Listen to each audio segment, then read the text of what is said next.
Welcome to Sinister Heroes. I'm your host, Danny Iniquitous. Thank you for tuning in. If you're new to the channel, there's a channel about Dungeons and Dragons where we try and take a darker tone with everything we do here. So if you like edgier kind of content, definitely hit that like and subscribe button. A big thank you to our Patreon supporters. We love you guys. Thank you so much for supporting the channel. And a big thank you to our good friends at Dice Legion. Use the promo code SINISTER and get 10% off all of your purchases. We are doing a big push to hit our goal of 2,000 subscribers by the end of the year. We are right on track for that. So if you like what you've seen, if you've been here before and you really enjoyed it, definitely consider hitting that subscribe button.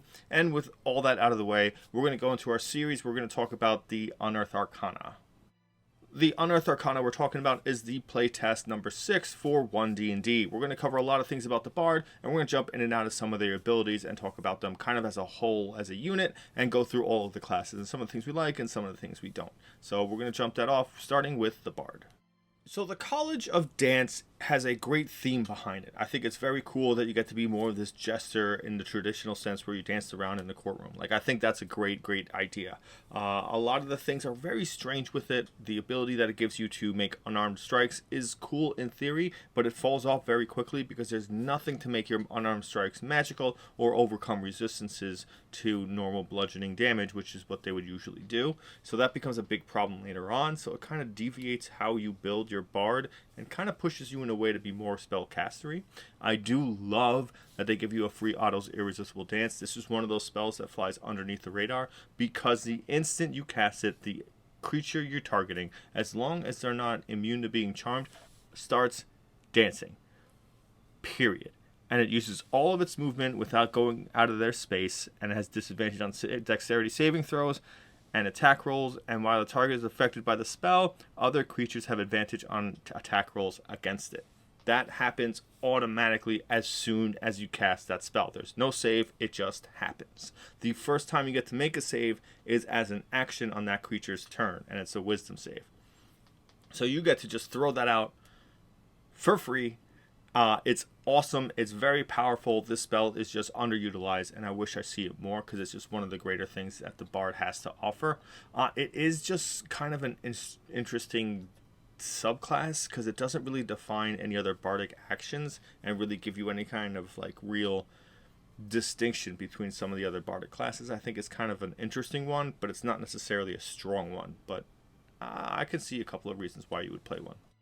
The College of Glamour got a couple of interesting little reworks here. I like Beguiling Magic. I think it's great that you can use an enchantment or an illusion spell and then also fear another target.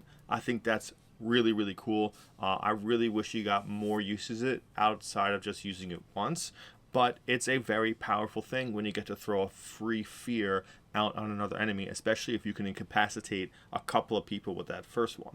That's a big crowd control buff, and I really enjoy that. Mantle of Majesty, I think it's really cool. I've always thought it was pretty cool. The only issue really is that when you're playing D&D, more often than not, the enemies you fight are undead.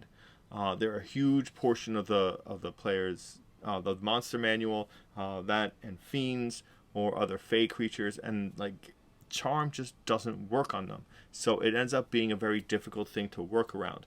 I really wish College of Glamour had something to overcome that and make them make that save with maybe advantage or something as opposed to being immune to it. And I think that's very cool as a concept, but nothing really delivers on that end. So unless you're playing a high political intrigue, College of Glamour is really going to fall short for what you want to do.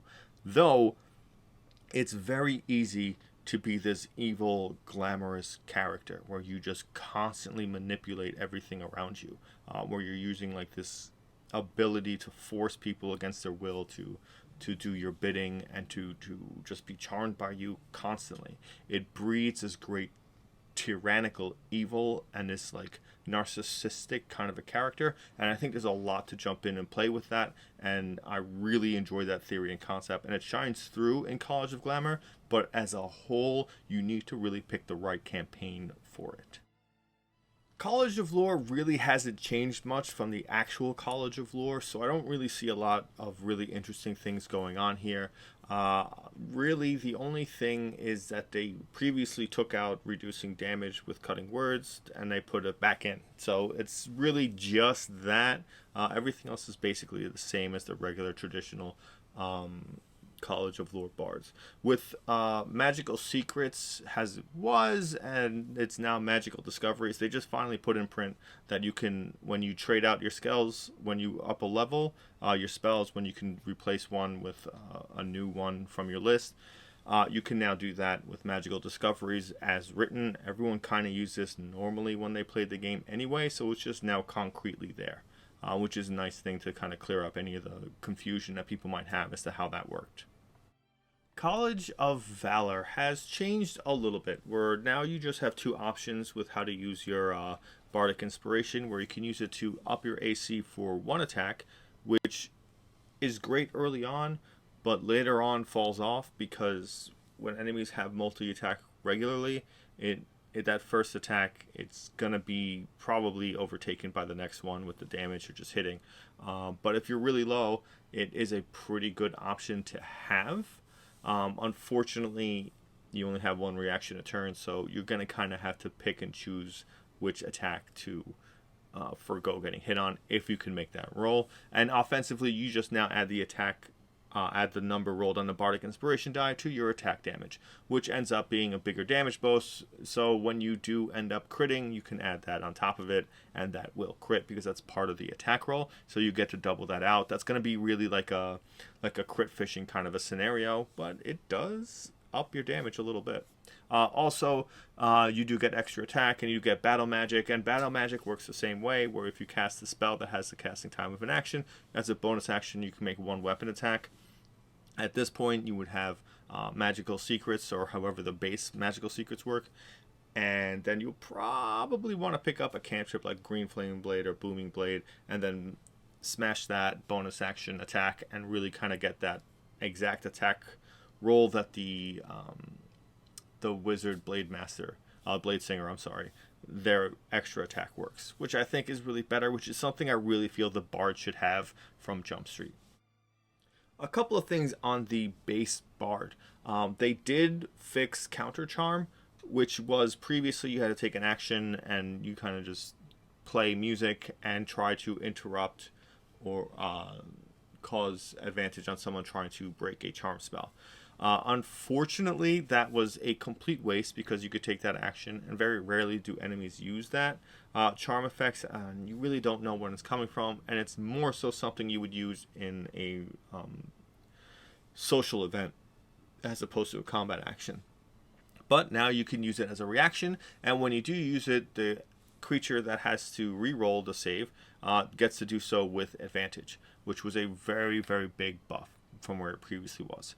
The big thing is they changed the capstones for all the classes now, and at 20th level the bard gets Words of Creation, and this gives you power word heal and power word kill. They are always prepared, so you don't have to count them towards your prepared spells, and when you cast either of those spells you can target a second creature with that spell, provided that the creature is within 10 feet of the first creature that you attacked.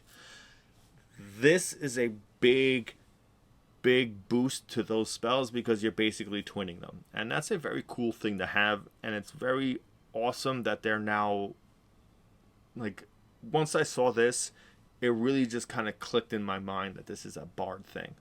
Using words to inspire, to revitalize, and to decimate really fits in with the bard, and I never would have connected these two spells really traditionally for the bard. It's just really always seemed like something else or something different to work with, but it is, once I saw it I couldn't unsee it, and that's a beautiful thing. Like, I really enjoyed that when I read it the first time. That being said, we're going to bring this video to a close. If you've made it all the way this far, thank you so much. It really means a lot to the video. It helps us grow and helps us get the video out there further. So a big thank you for all of you guys who have made it this far. If you haven't already, hit that like and subscribe button. A big thank you to our Patreon supporters. We love you guys. Thank you so much for everything you do. Thank you to our good friends at Dice Legion. Again, use the promo code Sinister. Get 10% off all your purchases. And we are still doing that push for 2,000 subscribers. If you've made it this far, definitely hit that subscribe button, and a big thank you to you all, and thank you for giving a spooky kid a chance.